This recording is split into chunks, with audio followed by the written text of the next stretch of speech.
So the episode starts with this dude hyperventilating because he saw Sung Jin-woo's army holding up a barrier. Yo bro, even the shadow soldiers are not safe from the aura farming. One of the ants goes in for an attack and Igris immediately impales him in the face. The rest of the ants start attacking, but they were getting destroyed by iron. And even my boy Tusk was putting in that work with the fireball. But of course, we got Jinwoo slow walking into the battle. Jinwoo has iron aggro all of the ants. That was smart because that made sure they didn't attack anybody else. But in daily Igris fashion, it started cleaving through all of them. Iron came in with a down slam, a kick, and then Tank just sat on one. You gotta love Tank. But this is crazy. Jinwoo's soldiers are stronger than the top tier S ranks. Jinwoo jumps back over there and starts healing these guys. But damn, Chae-in is looking like she has had better days. They needed to find a path out, but there were way more ants coming in. But we're around real quick. Is this Buff Bob Ross? Igris and Iron are paving the way the entire time. But I feel bad for this guy. He's watching his entire life's work get outmatched in 1 second. But right as they were moving forward, they sense this aura. Then this absolute menace asked one question. Who is the king? I don't know about y'all, but this introduction sent shivers. Jinwoo walks up and starts matching his aura. And here it is, the famous panel from the manhwa. The Ant King asks that if he's the king of the humans. But Jinwoo basically says, why is a roach talking? And to be fair, Jinwoo got the realest questions, because if that was the first thing that I saw, I would be asking that too. Then the Ant King starts exuding his hot breath on Jinwoo. The broadcast came back on and the chairman was like, how does this dude look cold in every single scene? But here it was, the Ant King threw out the first punch. That shook everybody out of their boots. You can tell that Mr. Ultimate Hunter knows he's not built for this. The Ant King was like, damn, this dude was weak as hell. Then Jinwoo was like, what do you think this is? And gave him the meanest uppercut I've ever seen. He got the Ant King looking like he's doing a limbo. The Ant King looked like he's about to say, hee.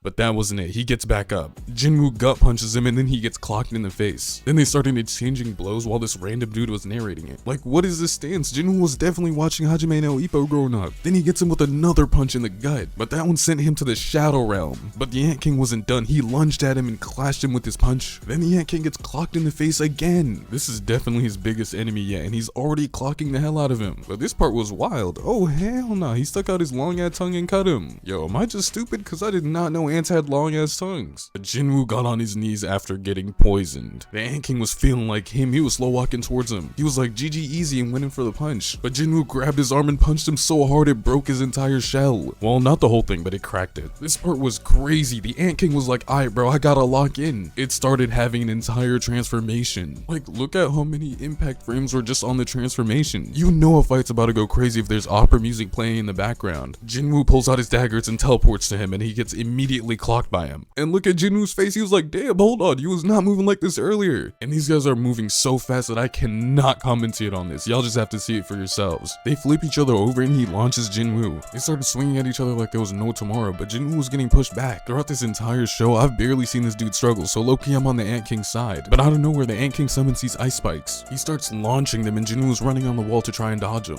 Fight is not even over, and I can already say that this is top 5 fights in all of New Gen history. The Ant King flies into the rubble knowing that he wants all of that smoke, but he got knocked on his side by Jinwoo immediately after he got in there. He got the Ant King doing cartwheels like he was Simone Biles. Beru realizes that as the fight is going on, Jinwoo's getting faster and stronger. I don't even blame him for being completely surprised. This dude is hacking. They both charge up and then go in for a final clash, and literally everything in the entire area is getting covered by it. These guys are moving so fast that they're not even drawing them anymore. They're just beams of light. They started fighting each other at incomprehensible speeds. That dude's Bake's eyes was rapidly moving just so he could see a bit of it. Let's slow it down real quick. Jinwoo dodges a swing and then another one. He goes in for his own attack, but the Ant King parries it. They go through a few clashes and Jinwoo throws his daggers at him. And goddamn, look at the poses that Jinwoo's making this guy hit. He looks like he's about to do the monster mash. Then Jinwoo teleports in front of him and the Ant King was like, oh nah. He starts gut punching him, not once, not twice. At this point, I'm not even gonna bother to count. But remember the daggers that he threw? He gets him back and he starts comboing him and he got the whole Ant King's body just flailing around. But the Ant King retaliated with a down slam. I know that attack got Jinwoo trying to regurgitate all the lunch that he had earlier. But right as Jinwoo was about to get his eye poked, he got some stat upgrades and sliced his arm into pieces. Then Jinwoo started cutting through his entire body. But the Ant King was not having it though. He healed his entire arm. And then he used all of his ice to shield the attacks that he was doing. But then the Ant King hit the JoJo special technique. He was like, I am not fighting a dude with some random ad power-ups in the middle of the fight. And then he started dipping the hell out of there. But Jinwoo was not gonna let him get away. he started hawking this dude down. But right as he caught up, he hit him with the Levi Ackerman special 10 and he started cutting through him and he got him looking like that one meme. Y'all remember that one Retsu on the bed? The Ant King realized that he was not built for this and called up all the ants to escape. Jinwoo was like, bro, I can do that too, and called up his entire army. And bro, this dragon was laying waste to so many ants. And this dude Tusk just be showing off. He blew an entire hole into the mountain just for virtually no reason. Ant King was having an existential crisis. He was talking about he was supposed to be that dog. And low-key, it really got me feeling bad for this dude. This is his first day alive and he's about to get put in a pack. And as the Ant King was yapping, Jinwoo was just walking towards him with his hands in his pockets. He was like, alright bro, you done with your dialogue? And bro, did they reuse this animation? I low-key remember seeing it somewhere. But right as we got distracted by Jinwoo's hair, he tried flying away again. And then he hit him with that one move that was called, I think, Ruler's Authority. Then Jinwoo just stood there staring at him, knowing damn well I'm gonna use this as my thumbnail. This looks so bad. The Ant King was getting so desperate, this guy just started crawling away. But Jinwoo jumped up and started dealing the final blows. And then that was it for the fight. Just look at the Ant King on the floor. The rest of the ants all started running away. Jinwoo remembered that Chihaya-In was in a bad condition, and even his healing potion couldn't do a single thing. But yeah, that was it for the episode, guys. I hope you guys enjoyed it, and I'll see you guys on the next one. Peace out.